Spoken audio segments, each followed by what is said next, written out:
A enfermagem era precaríssima, e daí então quem trouxe um pouco mais de conhecimentos para a própria história da enfermagem foram as irmãs. Aí elas sentiram a necessidade de terem os profissionais mais qualificados. E para isso vieram irmãs de São Paulo, que começaram aqui a dar uma instrução, a dar as primeiras a criar o curso, e nesse meio tempo também nós já mandamos 5, acho que eram 5 irmãs, a congregação mandou para São Paulo para se especializar, para depois continuarem o curso aqui. Isso em 1951.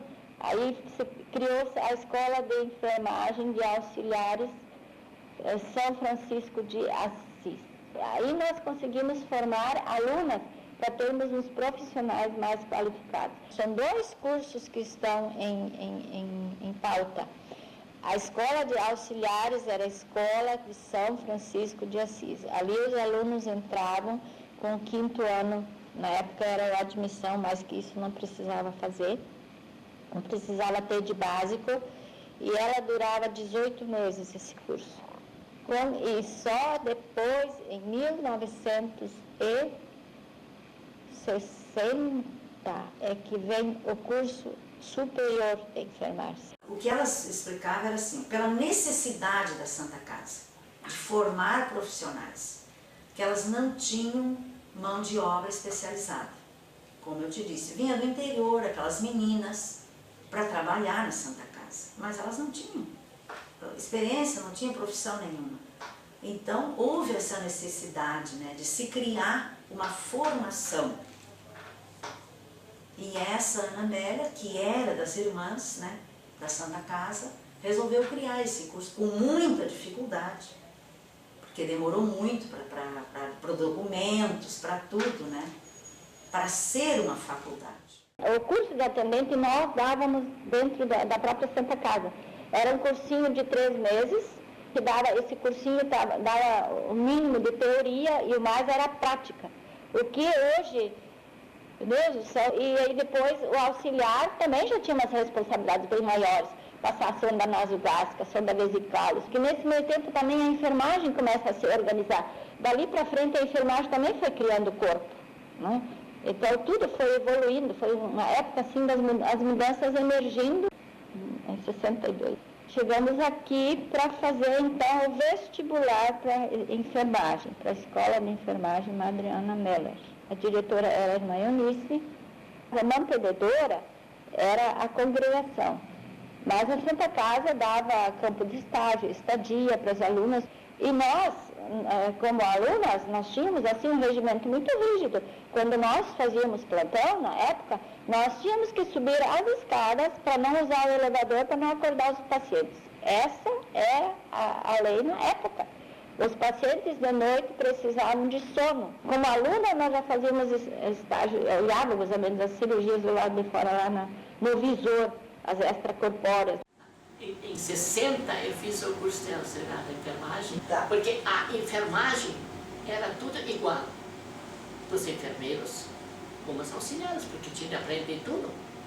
Então, nós assistimos às aulas delas, elas nossas. Mas só que elas depois ficaram mais com a teoria.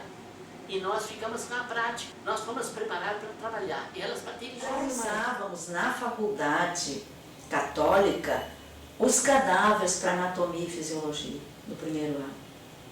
Porque, claro, elas não iam ter um laboratório só para isso. Então, a gente ia para o laboratório, onde tinha os cadáveres, nos formol, né? Só que nós tivemos uma sorte muito grande, porque na época a Faculdade Católica de Medicina também estava começando a engatinhar. Então, nós tínhamos aula de anatomia junto com os estudantes de medicina, na dissecção de cadáveres, e tínhamos que prestar os mesmos exames que nem eles. Aqui a irmã Eunice está ensinando como lavar as mãos. Aqui eles estão se preparando para a sala de para como se deve lavar as mãos. Essa é a escola, né? Isso era um curso de enfermagem? Curso de enfermagem. Isso aqui era o curso de enfermagem. Os alunos estão aprendendo.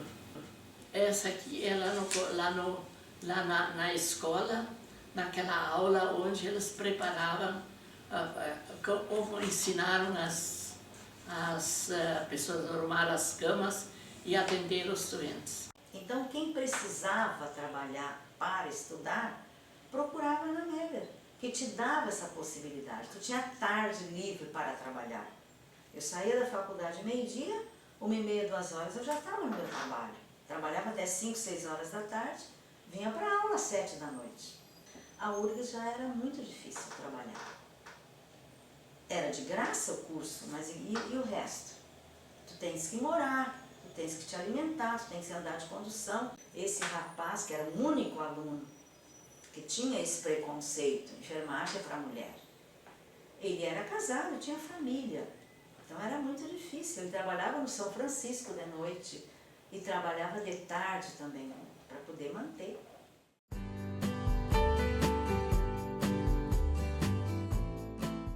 A dificuldade da Santa Casa sempre foi grande. Nós não tínhamos gase para fazer curativos. Gase nova, eu sei que a gente de vez em quando via uma por aí. Nós recebíamos as gases da cirurgia limpa, que era a cirurgia que não tinha pus, essas coisas, e vinha para a lavanderia da Santa Casa. Lá a gase era lavada e depois os pacientes que ficavam muito tempo, alguns ficavam mais tempo, outros menos tempo, abriam essa gase, depois ela era dobrada, colocada em tambores, que nós chamávamos de latão, e aí ela era esterilizada. E com isto nós fazíamos os curativos. Esta era uma grande ajuda que nós tínhamos, porque senão a gente ficava ali rasgando pano velho para fazer os curativos. Eu me lembro dela falar que eles tinham que cuidar o que gastavam de esparadrapo, o que gastavam de gaze, que até tinha pessoas que vinham, supervisores que olhavam quanta gaze tinha sido gasta, né, porque era tudo anotadinho, foi gasto tanta gaze, tanto esparadrapo, tanto não sei o quê. Então ela disse um dia, ela ainda disse, eu vou ter que levar 1 metro para começar a medir o esparadrapo que eu estou gastando, porque para poder controlar melhor. Isso tinha também mesmo no hospital particular. Então, na enfermagem, o que nós tínhamos que fazer? Tu tinha que medir todas as drenagens, tu tinha que anotar, e o residente depois vinha e pegava aquela prancheta, que a gente também tinha a responsabilidade de anotar tudo direitinho, a ingesta e a excreta, e ele calculava em cima disso. Tu imaginou?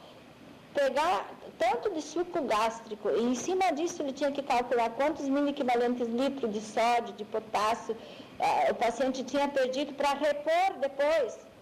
E repor naquelas condições precárias que nós tínhamos, aqueles solos que a Santa Casa fabricava, e aí tu tinha que injetar ali dentro. Queria que os pacientes se recuperassem, né? Era de uma maneira mais simples, acho que a gente trabalhava. Né? Eu sou do tempo que a gente afiava as agulhas de metal, a gente fervia seringas de vidro, esse era o processo de esterilização desses produtos, né? E botava em cima de um paninho, escorria e reutilizava, né? Era normal para a época, né? Hoje a gente acha um absurdo, né? Mas era assim que funcionava, né? Eu tinha um armáriozinho na enfermaria onde eu tinha minhas coisinhas, porque na hora que pegava a emergência, onde é que eu ia conseguir? Então lá eu tinha umas 2, 3 ampolas de Buscopan, que se dava uma cólica hepática ali, tinha que andar ligeiro, onde é que eu ia pegar? Então lá, aí terminar o rolo dos esparadrapos, tu não conseguia, aí te dava, não tinha nada, então pegava, tinha que comprar um durex, era precária a coisa. A gente sempre lutou com dificuldade. Nessa época que veio a crise, velhinha, nós não tínhamos esparadrapo, nós não tínhamos gás, nós não tínhamos nada. Eu pegava a fuquinha muito velha que a Santa Casa tinha e eu saía pelos hospitais a pedir luva rasgada, pedir gaze. Eu botava tudo pela lavanderia, as gases. Quando vinha lavada, eu botava os pacientes a dobrar para mim. Elas se interdiam, para mim era um favor, né? Botava nos tambores e mandava para a esterilização. As luvas rasgadas, nós tínhamos uma bola de madeira, tipo um ovo. E a gente enfiava dentro da luva, pegava um pedacinho, cortava da outra, botava uma colinha e colava. E muitas vezes a gente amarrava os pratinhos com tirinhas, até mesmo de gás. Nós afiávamos agulhas metálicas, a gente tinha uma pedra que tu afiava e depois ela esterilizava, autoclave, vapor, e tu impulsionava veia aquelas agulhas metálicas, fazia injeção nas criaturas com aquilo. E daí se lavava de novo, esterilizava de novo, fervia para usar no próximo paciente. Era muito, muito precário. Sim, as seringas eram seringas de vidro. A gente fervia as seringas. Tinha um vaporzinho que fervia a seringa para fazer a injeção. Aquelas agulhas metálicas também eram fervidas. Não tinha nada descartável. Luvas a gente não tinha para trabalhar. A gente tinha que lavar as mãos. Lavar as mãos. Tu lidava com tuberculoso, não tinha luva para tu usar. As luvas eram para cirurgia, ainda eram assim, lavadas e talcadas e reesterilizadas para usar novamente.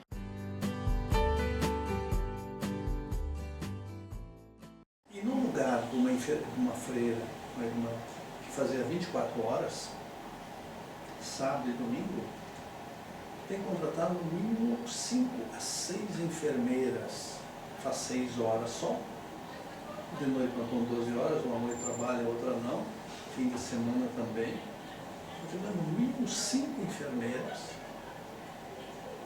no lugar de uma freira. Outra situação na área de pessoal que decorreu, grande parte eram atendentes de enfermagem, ou ajudante, atendente, e quase todas elas eram pessoas que elas traziam do interior do estado. Muitas que vieram como doentes acabaram ficando por aqui. E aí surgiu uma legislação dizendo, a partir de tal data não pode ter mais atendente. Tem que ser auxiliar de enfermagem. E com legislação trabalhista. A enfermagem tinha um caminho próprio e a administração tinha o seu. E quando acontecia alguma coisa errada, a administração dizia que era enfermagem, a enfermagem dizia que era administração. E aí, trabalhando com as chefias de enfermagem da época, trabalhando com elas, aos poucos nós conseguimos formar uma unidade, né? Cujo foco era o nosso doente, era o nosso cliente. A unidade formada entre administração e enfermagem como um caminho único, eu acho que foi uma das coisas, assim, sucesso para chegar onde nós chegamos naquela época, né? Porque não tinha mais a disputa pelo poder. Nós tínhamos, assim, união de forças, tá? Com o mesmo objetivo. Naquela época, o nosso sistema de gestão e de administração, nós tínhamos uma gerente, que era a Vera Suzana, e as chefias de enfermagem dos hospitais. E esse quadro, essa estrutura se modificou. Então, no caso, as que eram chefias de enfermagem, elas agregaram mais toda a função administrativa dos hospitais. Então, o que tinha um braço técnico foi nos levando a um envolvimento administrativo e um conhecimento de todas as áreas do hospital: faturamento, internação, caixa, SADTs, consultórios, ambulatórios, internação.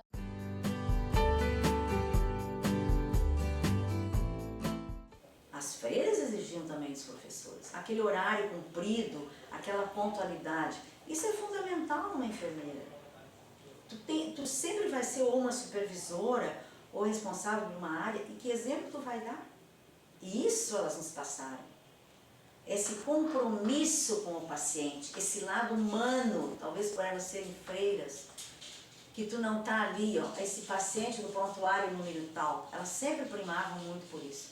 É o seu João, a Dona Maria, o lado humano do paciente. O teu paciente, na hora que tu está tratando com ele tem um nome. Isso sempre foi muito falado conosco. Não é aquela correria do dia a dia, hoje o paciente do quarto 500 está chamando. Não, é o seu João do lado do 500 está chamando.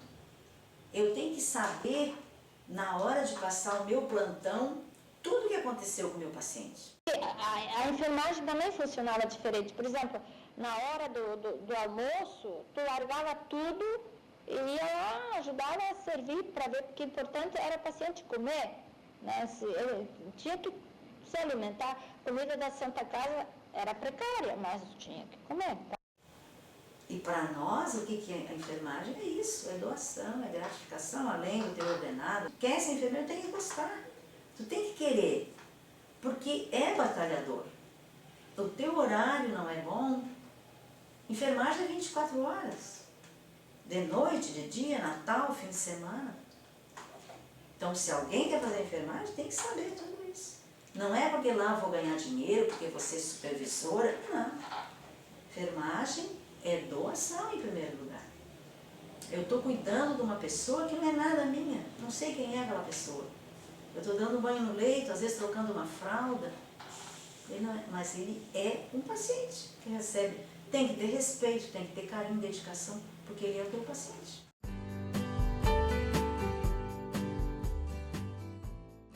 A faculdade de enfermagem ia ser desligada da Santa Casa, ia ser incorporada à Unicinos, e aí eu tive que fazer uma opção. Eu fiquei uma manhã inteira lá na igreja, não sabia o que fazer. De repente eu pensei, eu vou ficar na Santa Casa. Aí um dia eu disse para Dom Antônio, daí ele disse, olha, se alguma vez na vida a senhora fez uma opção evangélica, foi naquele dia. Aí a irmã me botou na portaria da Santa Casa. E aqui veio um pedaço de sofrido, que eu como profissional, eu aceito, mas não compreendo melhor, que os médicos, eles queriam, para suas enfermarias, os casos que eram específicos. Mas lá embaixo no corredor sobrava um monte de gente. Então eu chegava nas enfermarias, espiava e via os leitos vazios lá. E eu dizia, por que aqueles leitos lá embaixo não podem ter uma cama aqui? Ah, porque não é especialidade. Pois deixa comigo, eu vou buscar e boto aqui para dormir. E eu fazia. Eu só não apanhei, aliás, prometeram me dar em mim, pode ser que ainda dê.